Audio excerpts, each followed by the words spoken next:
guys, alam nyo, huwag kayong magtaka kasi sa video, sa suot ko na to, 3 video ang aking ginawa kasi para naman hindi ako magbihis-bihis, di ba? Maawa naman kayo sa akin, char.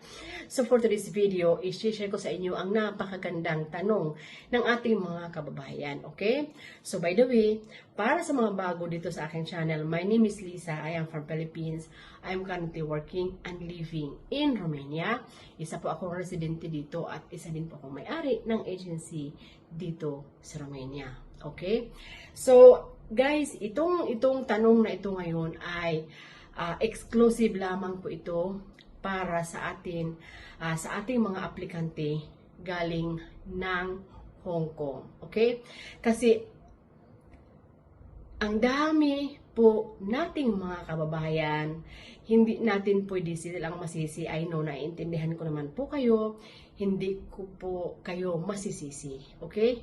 Dahil minsan po, ang dami makukulit. Okay?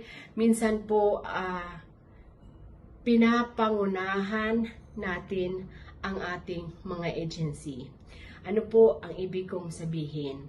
Ang daming nagsasabi, ang daming nagme-message, nagtatanong, ano ang requirements papunta dito sa Romania. Sinasabi ko po sa inyo. Kadalasan po na sinasabi ko sa inyo ay yung police clearance po galing dyan sa Hong Kong ay kukunin po ito natin pag tayo na, kukunin po ninyo pag tayo na ay nag-i-start na ng papel mo. Okay? Pag tayo po ay nagpa-process na ng iyong papel, this time po kukunin na ninyo ang inyong police clearance, for example, sa Hong Kong.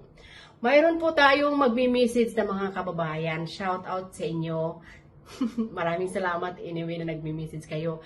Ma'am, kasi kailangan po, pagkuha ng police clearance, kailangan ng ganito. Ma'am, hindi daw po ako makakakuha ng police clearance dahil kailangan ko ng ganito. Sabi ng kaibigan ko. Nagtanong ako sa iba. Nagtanong ako dito sa grupo na ito. Nagtanong ako sa kanya. Hindi daw ako makakakuha ng police clearance pag wala akong ganito. So, you know, ang example dyan ay ganito. Pupunta ba tayo sa isang bakbakan kung wala tayo dalang baril? Diba? So, ibig sabihin mga kababayan, pag tayo po ay nag-a-apply dito sa Romania, hayaan po ninyo ang agency ninyong in-applyan ang magsabi sa inyo kung ano ang dapat ninyong gawin. Wag po kayo, kung nagpa-process po kayo ng papers ngayon, wag na po kayong mag-search dito, magtanong dyan, magtanong dito sa likod. Kasi magugulo ang utak ninyo. Maniwala na lang kayo, magtiwala kayo sa agency na nagpa-process ng inyong mga papers. Okay? Kasi wala pong agency na ipapahamak kayo. Inuulit ko, kung saan kayo nag-apply, kahit sinong agency, doon po kayo maniniwala. Kasi sila po ang nagtuturo sa inyo kung ano ang inyong gagawin. Hindi na nag-apply na kayo ngayon, magtatanong pa kayo doon, dito sa likod, dito sa harap, tapos magugulo na kayo. Ma'am kasi sabi ganito, ma'am kasi sabi ganito. Tatanungin kita, nagpa-process ka na ba? Di ba hindi pa? So bakit kailangan mo malaman ngayon ang tunay na proseso kung hindi ka pa nagpa-process? Kasi bakit ang agency ang magsasabi sa iyo kung ano ang gagawin mo, ganito dapat. Kung ano ang dadalhin mo bago ka pumunta doon. Hindi na nagtanong ka lang kahit saan. Okay? Inuulit ko, pag tayo po ay nag-a-apply sa isang agency, it doesn't matter kung saan, kung sino man. Maniwala po tayo at sumunod tayo sa agency. Kaya nga po tayo nag-apply dahil po tayo ay nagtitiwala sa kanilang kakayahan. Huwag na po ninyong pangunahan.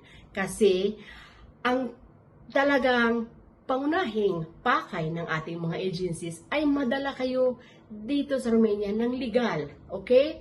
So, wala pong kahit sino mang agency ang magsasabi sa inyong, okay, tutulungan ka namin, tapos hindi kayo tutulungan. Okay? So, inuulit ko, hayaan nyo po ng agencies ninyo ang mag-process ng inyong mga papel.